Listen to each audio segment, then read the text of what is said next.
Want to be healthier?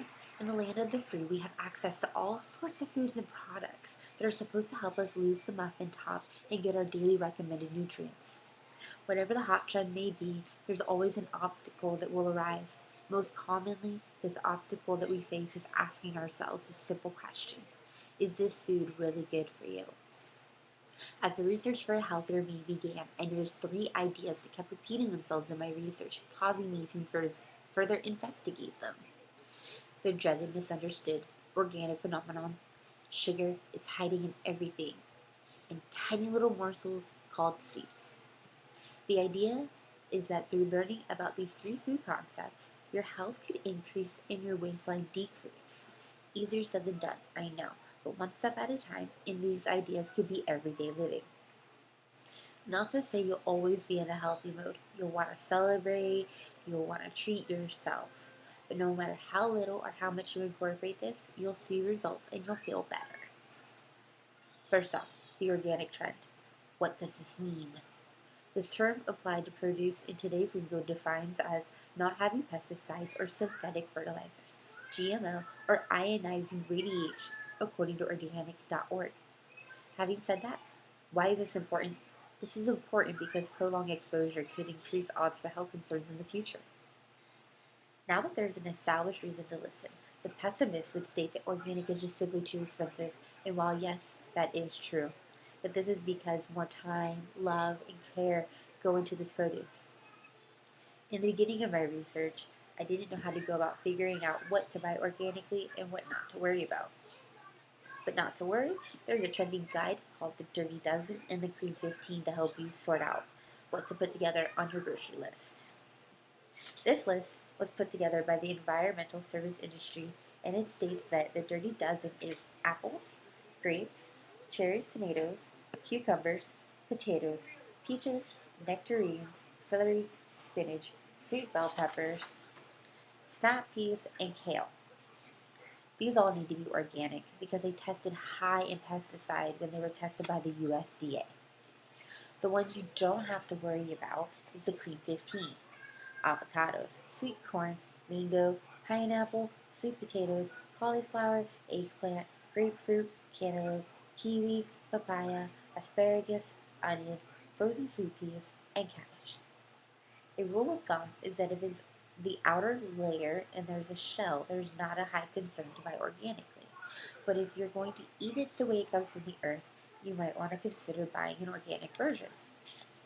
This is not to say only eat fruits and veggies. If you have a cookie and you have strawberries, non-organic, go for the strawberries because they have better sugar, whereas the cookies have bad, overprocessed sugar that is not good for you. Speaking of bad sugar, how is it hiding from us? This little carbohydrate is in everything because it can disguise itself inside of nutrient labels by having at least 50 plus different names. In support of this statement, a TED Ed Talk stated that of the 600,000 products available to us in our local grocery store, three-quarters of it has hidden sugar in it. Sometimes, with all the hidden sugar, sugar can be the main ingredient. A rule of thumb to help you get rid of the sugar-ridden packages is to only shop around the perimeter of the store, avoiding the middle aisles. When we consume vast amounts of sugar, let's say fructose, we overload and the fructose goes to our liver and is turned into fat. This is not what we want from our sugar intake because this will neither help our waistline nor our health. As indicated by a TED Ed Talk, there is no definition by the FDA on how much sugar we could intake, but the World Health Organization suggests that sugar be no more than 5% of our calorie intake. See, there is hope. Rather than having an apple turnover and juice for breakfast, turn to a fruit salad. The fruit salad is high in fiber, and this will help the process of the breaking down of sugar to be much better for you. And when your body isn't being overloaded, you feel better. There's no sugar crash midday. How about that? Moving on. Will we decide to eat a diet more plant-based or limit the meat intake that we have? You may find it difficult to consume the recommended daily amount of protein. But fear not.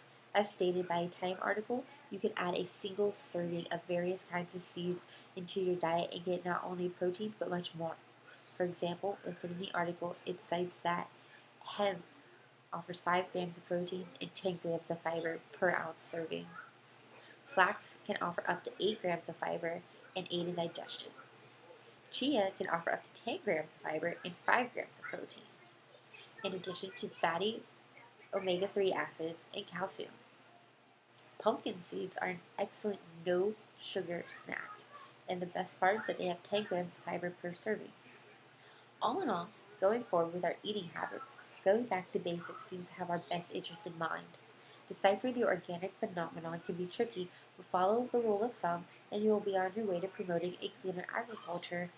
Sugar is a sneaky little devil. Make sure you're checking those packages and making sure the labels clearly state what the ingredients are. Our tiny tip of a friend, seeds, incorporating them into things you already have, just your water, can help, and you'll be doubling your nutrients with little to no effort on your part.